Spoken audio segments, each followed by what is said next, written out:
ये स्टोरी उनके लिए है जो हर बार अपने भविष्य की चिंता करते रहते हैं। ये बात सच है कि हमें अपने भविष्य की चिंता करनी चाहिए और अपने भविष्य के बारे में सोचना चाहिए, पर वो सब चिंता एक लिमिट में करनी चाहिए।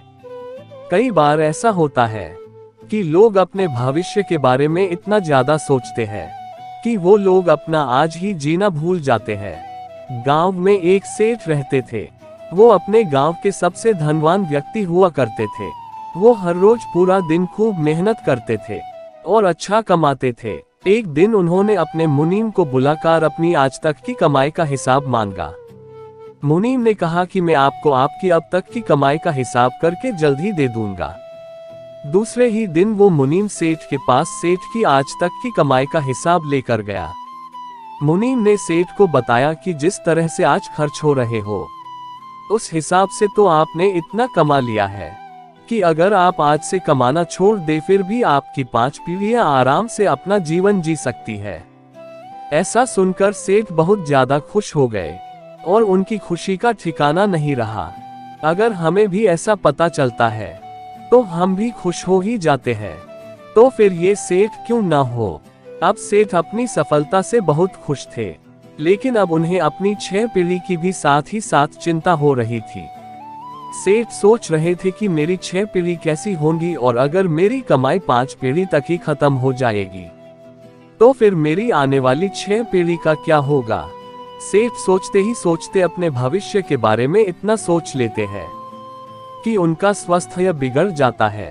सेठ का स्वास्थ्य अपने भविष्य की पीढ़ी की चिंता करने के कारण ही बिगड़ता है।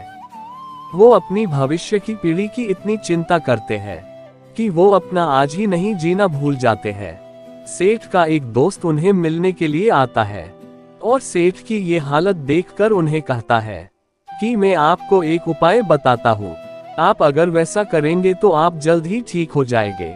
सेठ ने कहा कि मैं बहुत सारे दिनों से बीमार हूँ, मुझे आप जल्दी से ठीक होने का उपाय बताइए। दोस्त ने कहा कि आप एक पंडित को अपने घर पर खाने के लिए आमंत्रित कीजिए, और हमारे गांव में जिस बच्चों को आसानी से खाना नहीं मिलता है वैसे बच्चों को खाना खिलाए, आपको जल्द ही अच्छा हो जाएगा। सेठ ने अपने दोस्त की बात मान ली और वो पास में जो पंडित रहते थे उनके घर पर गए और उन्हें कहा कि आप मेरे घर पर खाना खाने के लिए पधारिए। लेकिन अंदर से पंडित जी की पत्नी की आवाज आई कि आज तो हमें किसी दूसरे ने खाना खाने के लिए आमंत्रित पहले से किया है, तो फिर हम आज नहीं आ पाएंगे। सेठ ने कहा कि अच्छा ठीक है, आप क्या कल मेरे घर पर खाना खाने के लिए आ सकते हैं। पंडित जी ने कहा कि मैं कल की चिंता नहीं करता हूँ, मैं अपना कल भगवान के हाथ में छोड़ देता हूँ। पंडित जी की बात सुनकर सेठ हैरान हो गए। बाद में सेठ जैसे उनके दोस्त ने बताया था वैसे ही अपने गांव के उन बच्चों के पास जाते हैं जिस बच्चों को आसानी से दिन का 1 टाइम का खाना भी नहीं मिलता हो। सेठ वहां जाकर उन बच्चों को खाना वितरित करते हैं और वो बच्चे बहुत ज्यादा खुश हो जाते हैं। वो बच्चे बिना कल की चिंता किए अपना आज बड़े मजे से जीते हैं। ये सब देखकर सेठ को समझ में आ गया कि कल की चिंता करने से खुद का ही नुकसान होता है। अब वो सेठ भी खुशी खुशी रहने लगे और अपने आज का आनंद लेने लगे और ठीक हो गए।